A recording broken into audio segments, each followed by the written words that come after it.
What's up, YouTube, and welcome back to my channel. If you're new here, my name is Faith, and I'm an astrologer, intuitive tarot reader, and just a girl that's just trying to figure out life. So today, I just want to chat. I just wanted to express a few things that were on my heart when I was looking at the latest astrological transits of this month, and just really what I've been experiencing within my own chart, and hopefully this will resonate with some of you, and maybe you'll learn a few life lessons in between. So, right now, I am in a season of grief, a season of loss, as well as a season of growth. And I know that can kind of be confusing and kind of like, girl, what? But yeah, so Saturn has entered Aries at the end of May. Today is June 17th. So at the end of May, Saturn entered Aries.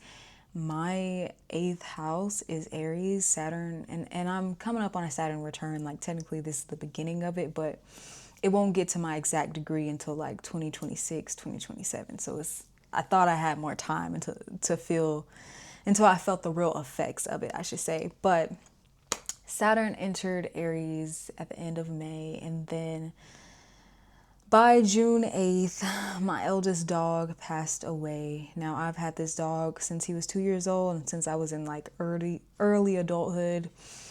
So he has been with me from the transition from girlhood to womanhood. And I talked all about this and the things that I've learned in my latest Substack post, or one of my latest Substack posts.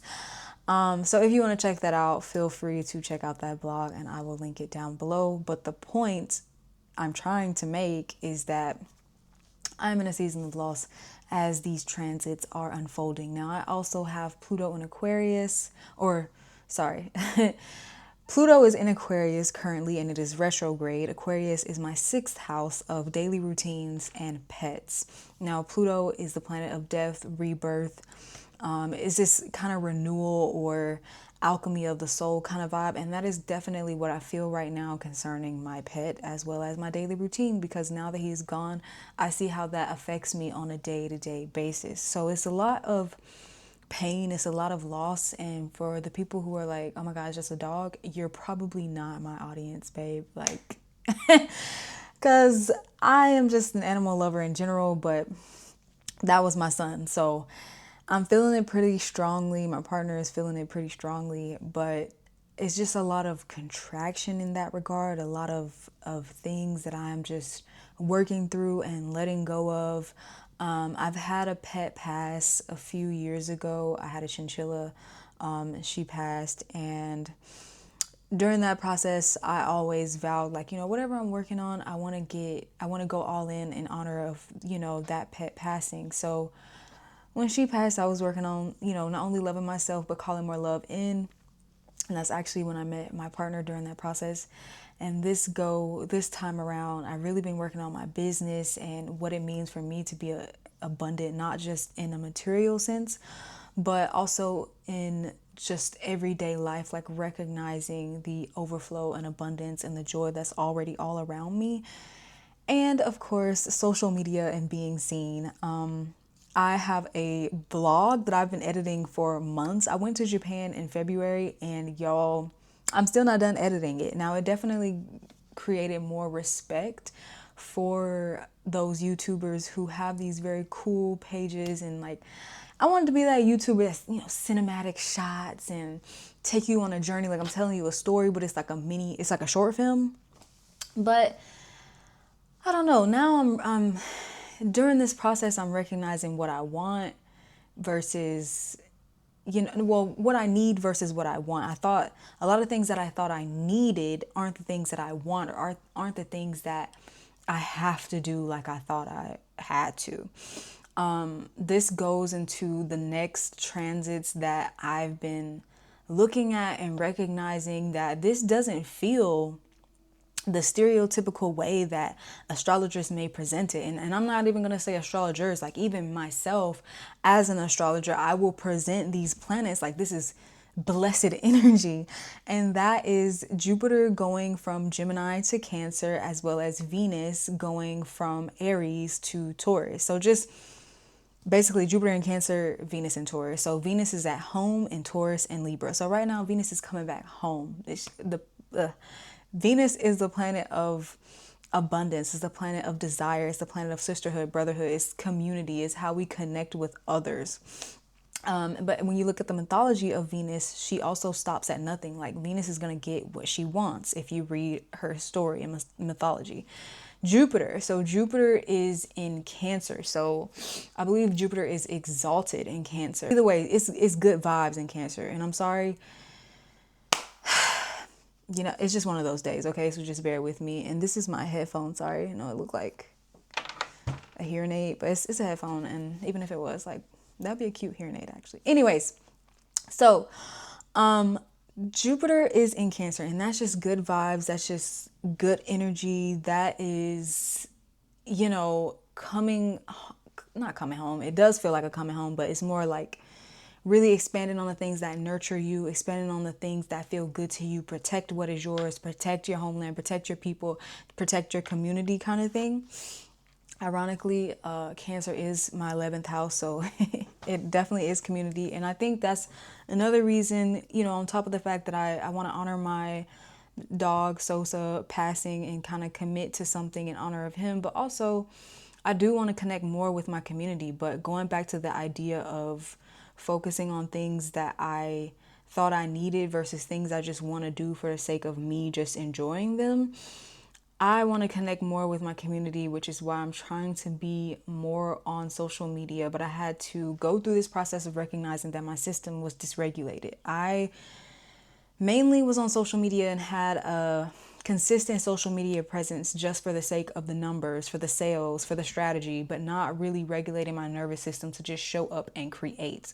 So you may have seen my short on this or reel or TikTok on this about how this energy is actually promoting that. Like, stop focusing on, here's 5 things you need to do this, or here's, this is what you're lacking and this is why, I have posts like that, 3 reasons why you feel like this, or, blah, blah, blah. So I'm preaching to myself here, but just moving away from that energy to like, I just want to sit down and chat with y'all and chop it up. And this video doesn't have to be edited for 5 hours. This video doesn't have to be cinematic for you to connect with me and understand what I'm saying and, maybe gain some wisdom, some nuggets of wisdom or some type of value out of it. It doesn't have to be this whole production. It doesn't have to be this whole strategy.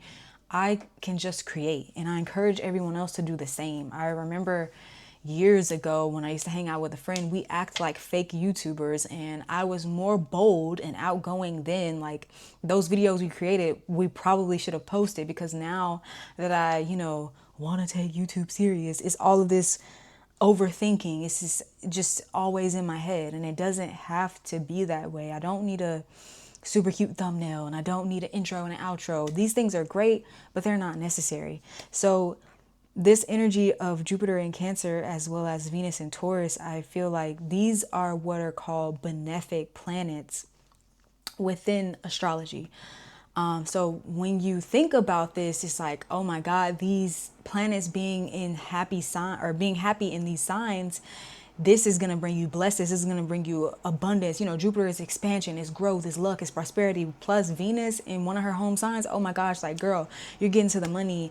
You're doing all these things, like Jupiter in my 11th house, Venus now in my 9th house of teaching, learning. So I should be, life should be good. Like, my philosophy, 9th house should just, my outlook on life should be like, yeah, I'm just hanging out. But it feels the complete opposite, because these 2 planets are brushing up against my psyche and testing all the things that I thought were stable. Taurus is all about stability. It's about the material possessions and what feels secure and safe. And honestly, right now, I don't always feel like that. And that's okay, because sometimes the point is, sometimes these planets, even though they are benefic or good compared to planets like Saturn, Pluto, Mars, they still will test your boundaries. They still will, kind of push you to say, okay, not necessarily how bad do you want it, but what are you truly made of? And I talked about that when I was talking about Saturn, but it turns out it can be for both of these planets because,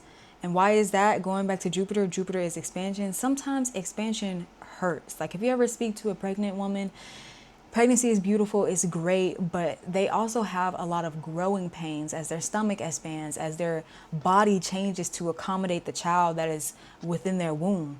So sometimes expansion is, while it is beautiful, it hurts because you literally are making way for something new. And sometimes that breakdown that comes before the birth of the creation or that expansion, when I say breakdown, I mean just like, that opening up. Sometimes you're opening up new wounds. For me, I am revisiting old patternings and ways of thinking that I thought I had gotten rid of. I thought that, sorry, my voice is going on.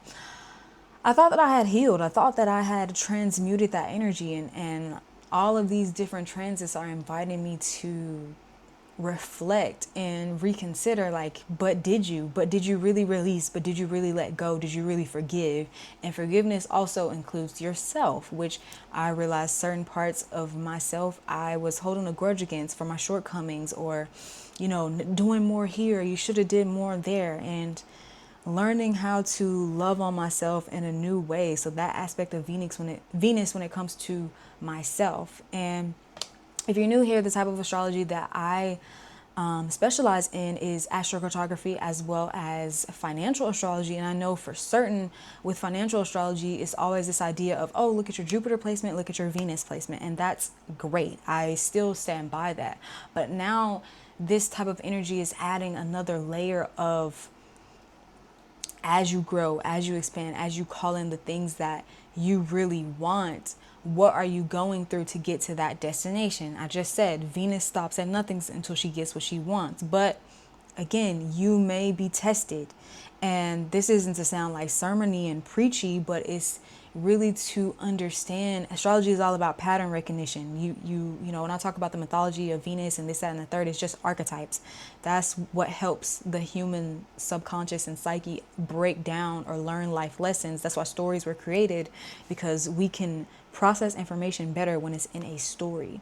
So these archetypes, or these representations of different aspects of ourselves, allow us to shift. It shows us the patterns that we have, and it allows us to grow, to expand, to shift into something better. But in order to become better, you have to recognize where you are versus where you want to go, and the gap in between, and how to fill it. And that's where your chart comes in. That's when you can use your chart to grow in new ways and expand in new ways. And really, it's this new sense of vulnerability that I have through this process of, letting go, saying goodbye to, my role, literally my dog.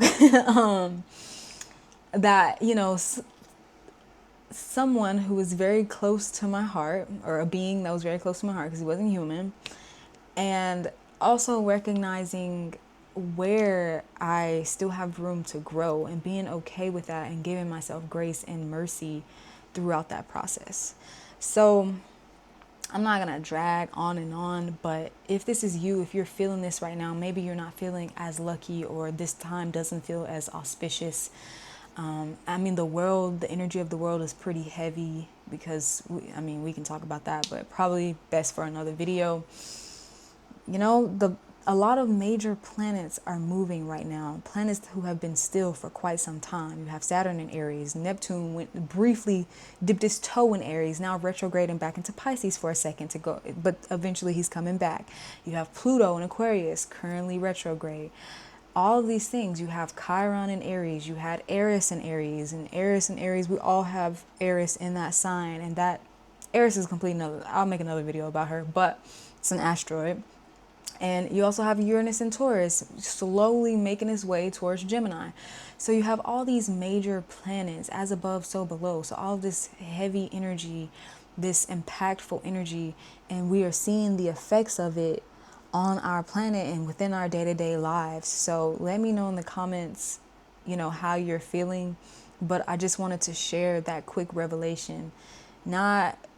This isn't like an info video. This is really just speaking from the heart, and letting y'all know where I am, where I'm going, and just know that you will see more of me. Probably more so like this than the cinematic that I was going for, but again, that's not necessary. I just want to be consistent, and I just want to fulfill the things that I told myself and my dog that I was going to fulfill. So thank you for watching my little rant, and I'll see you in the next one.